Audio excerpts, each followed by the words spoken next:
Alright, so in this video I'm going to do a walkthrough on how I've set up my old 2016 MacBook Pro as a real productivity dream machine for use in 2025.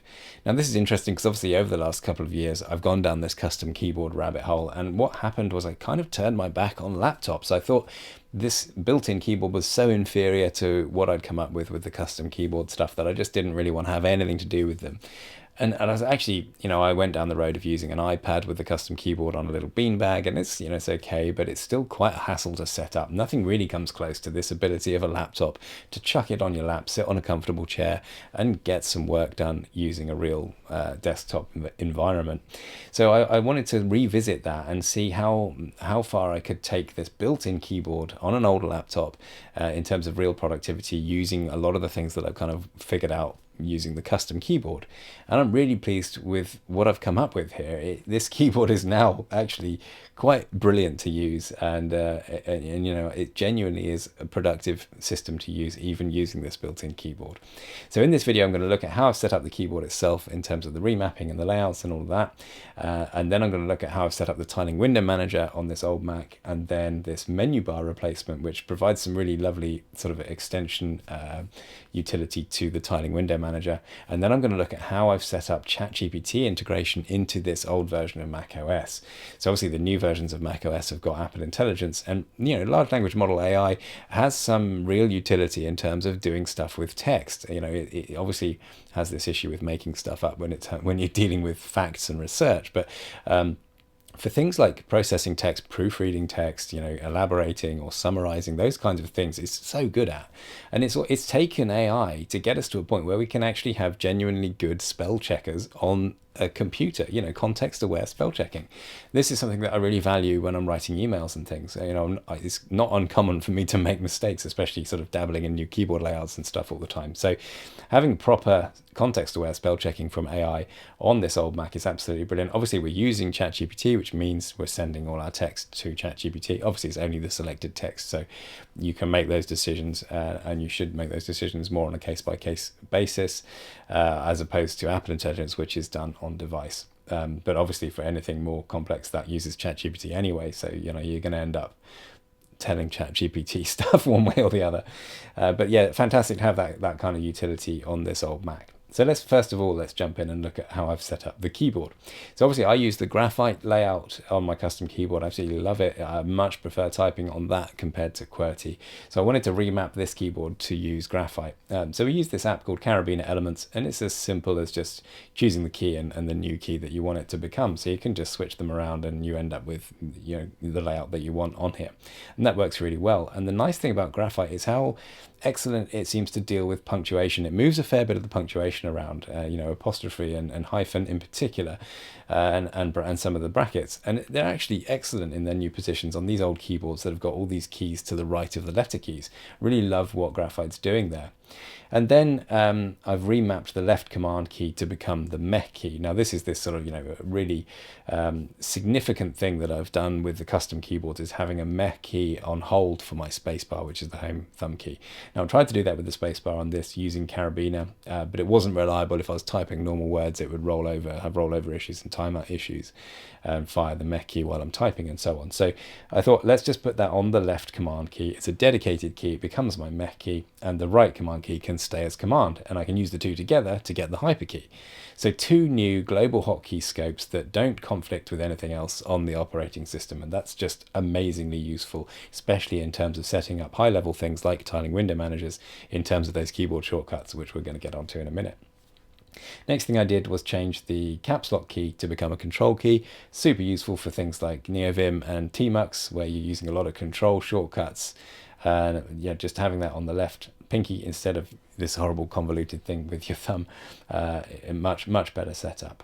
And then I've got a real escape key back on this keyboard. Obviously Apple got rid of the escape key on these touch bar Macs, so I brought that back, remapping this weird section key to the escape key. So that's the changes basically to the keyboard, and that's enabled the rest of what I'm going to talk about in this video, and it's absolutely brilliant. So the next thing is we're going to look at Yabai, which is the tiling window manager. So Yabai has a very different approach to Aerospace. If you've used Aerospace on the newer Mac, and you'll notice the way that it deals with workspaces is its own system for workspaces basically. So if you change to a workspace, it hides the windows you're not using by just sliding them off the corner of the screen, and you can see the shadows of those windows piling up in the corner. It's a little bit of a hacky approach, and if Aerospace crashes, you are a bit stuffed. You can't get those windows back very easily. Whereas Yabai's approach is very different. It uses the Mac's native spaces implementation. Now, interestingly with Yabai, so it tells you have this option to turn off system integrity protection to enable some of its full control. I didn't want to do that, so I went as far as I could without, to see what I could do without turning off system integrity protection. It's absolutely fine. I can do almost everything that I want to do with it. But one of the things that it can do if you turn that off is allow keyboard shortcuts to switch directly between spaces in a way that doesn't give you the native animation that you get when you switch spaces. A lot of people really value that. So for me, I don't mind about this animation at all. You can see I'm switching between my browser space and my system space, which is where I have Carabiner at the moment. And you can see the windows are animating across. It's super fast. I'm not bothered by that at all. And that is using the native Mac OS keyboard shortcuts for changing spaces to different desktops. And I use my mnemonic conventions there with the Mech key to allow for that to happen. So those were the keyboard shortcuts I used to use with Aerospace. Now it's just dealt with the native Mac OS implementation.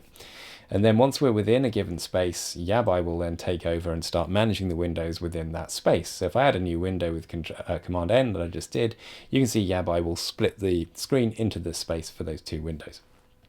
And that works just really, really well. And then what I've done is used the Mech key along with my kind of default navigation keys. So these are the keys I use for navigating in Vim, up, down, and left and right on my home position on the right. So with the Mech key held down, if I go left, which is just my home position on my index on the right hand, it will move the focus to the left window. So I can switch between these two windows just with left and right and the Mech shortcut there. If I add a third window, we can see now I can include up, down, left and right to focus around like that.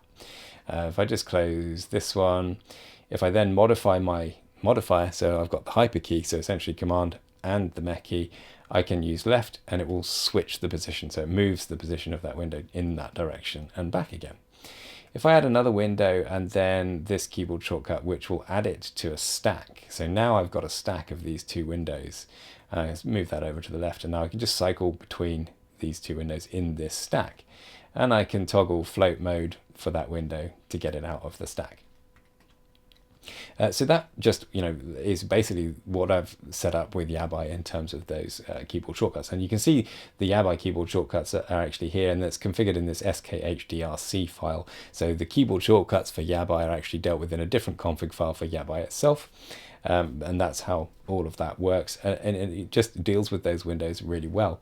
Now, one thing that's really an excellent upgrade to this whole system of using spaces to control your applications is using this thing called Sketchybar, which we can see at the top of the screen here.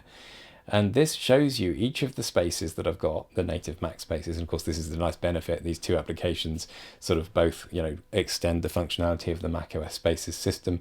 And it gives you a little icon for each one, and you can label it with the same key that you use for the keyboard shortcut. So you can really start to visualize how these spaces are laid out. And what's really cool is you get a little icon for each application that is in each space. And this works for more than one application as well. Just a very nice way of visualizing which applications are in which space and very quickly telling you which letter key you need to use for your shortcut to jump to that space. So that's an excellent setup, and I'll link to all these config files in the description, but here's the Sketchybar config. This is basically one of the samples that you can download off the website, and I tweaked it a little bit just to get the bar set up with my custom labels, obviously, which are specific to me, which is here, so we can see the letters. These are my letters that correspond to the different spaces. So obviously this is going to be however you set it up. You're going to use your own naming convention for your spaces. But basically that's how we've set up Sketchybar. So let's jump on to the ChatGPT integration. And this is really fun. So obviously we've got this app on the Mac called Automator, and it lets you run shell scripts. And of course, OpenAI, ChatGPT, has an API that you can use. So if you set up a developer account just at platform.openai.com, you will get an API key that you can then use in one of these scripts. So I'll link to this script as well.